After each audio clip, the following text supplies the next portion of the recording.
ahead of yourself because Gomer's going to leverage that against him. There's my babies in the background. Behind the plate, 2-1. I'm trying to freak out the pitcher. 2 multi-homer games this year for Alec Bohm. It's in the ninth most recent inning. one coming back on April 22nd at Missouri State. But he had a multi-homer game here back in the first homestand of the season. I had to get a picture of these guys. Watch them. 2-1. And now ball 3. And the count's 3-1. Yeah, very, very. Too many kids people get to watch their grandbabies on TV. They seem more intent after that big swing from Bohm to try and stay away, force him either to go the other way or try and get him to roll over or something. I think they're going to be maybe cautious, maybe take their chances with Willie Schwanke. Schwanke. He's already got a triple and a single today to Schwanke, and he waits on deck. Here they go. 3-1, the count to Alec Bohm, so he should see something pretty good right here. No doubles defense, butt. by Look the way. at them little Outfielders all snots. backed up almost to the warning track. Uh-oh. Out of play right side, and the count is now full. That little redhead. So the runners will be in motion here with 3 balls and 2 strikes and 2 outs. Middle one and the black shirt, hitter at Caleb. the plate. A lot happening with this pitch right here. With a guy very capable of tying the score with one swing of the bat. Go But Shockers. the Shockers also down to their final strike. Little shits. Gomer a long look in.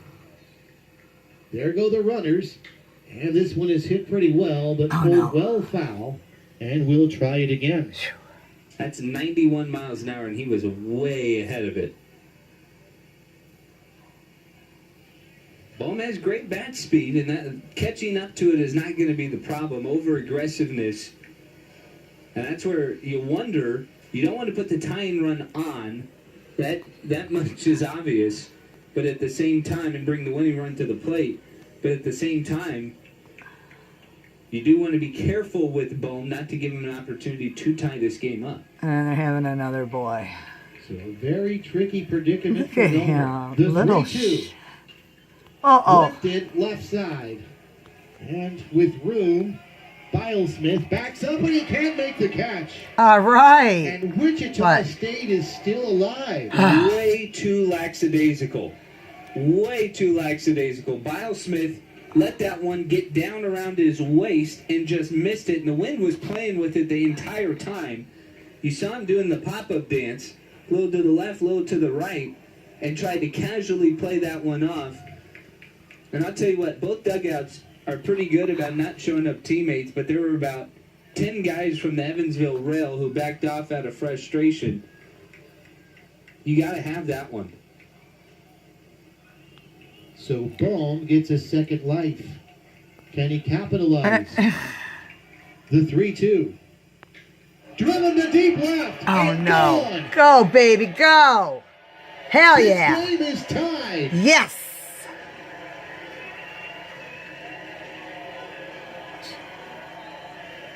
Nice job.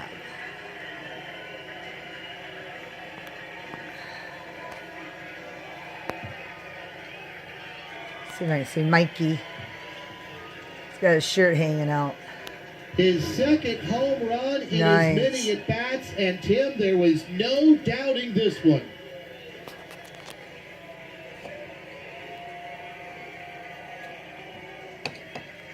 The third multi-home run game for Alec Bohm. Look out on 21st Street. That's where that one landed, and we start all over at 5. Absolutely crushed. Alec Bohm has that sort of power. Well, you say at least 400 feet, right? He had one 470 8 days ago in Dallas. The one in the 8th inning was pretty well struck, well over the 375 sign. Now Willie Schwanke represents the winning run with 2 outs. And the first place I wanted to look, Tim, after that one cleared the fence, was at Troy Bilesmith, the third baseman. I was going to say, you feel sick And that's going to be one of those things. We've talked about the youth in the lineup and the rough time that the bullpen has had maintaining leads. Think about this. This is another no decision for Connor Strain after the way he pitched today. And yet at the same time, I think this is a lesson that a guy like Bilesmith, all the 16 freshmen that Evansville has, you have to learn from that, because they gave perhaps the most powerful hitter in the Missouri Valley Conference a second chance, and he did not miss it whatsoever. I could see it. They were teenage girls. And Willie takes ball 2. High school girl. College girls. Excuse me. Bilesmith came in from third. As soon as that ball cleared the fence, looked down at the turf, walked all the way to the mound, Oh, I get to see my and took kids. his right hand and patted himself on the chest and said, "My fault. That's my bad." Basically just apologized to his pitcher. Now the home plate umpire, Tim Cordell, is out. There's some Shocker fans that always walk with some flags. In fact, we got a shot of them last night in center field. There they are. Well, they were walking in front of the batter's eye, which always happens. And I don't know if Schwanke asked for them to move or if Cordell just decided he wanted them to be out of the way, but they've since moved on. And here we go. 3 balls and no strikes to Schwanke. And Tim, you think that now Gomer's Run, a little bit Schwanke! Well, it's frustrating, right? You feel like you had made the save as a closer. You gotten the pop-up of the big bad guy in the middle of the lineup who taking some big aggressive swings, and now you want to be careful not to blow the game. You're just trying to send it on to the extra inning, give your team a shot. There's a strike, 3-1.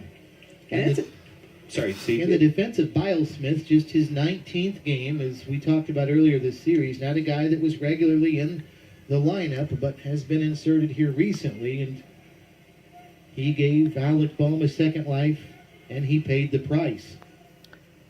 Schwanke deep to right. This one is going to stay, it looks like, fair, as the wind will keep it in fair ground.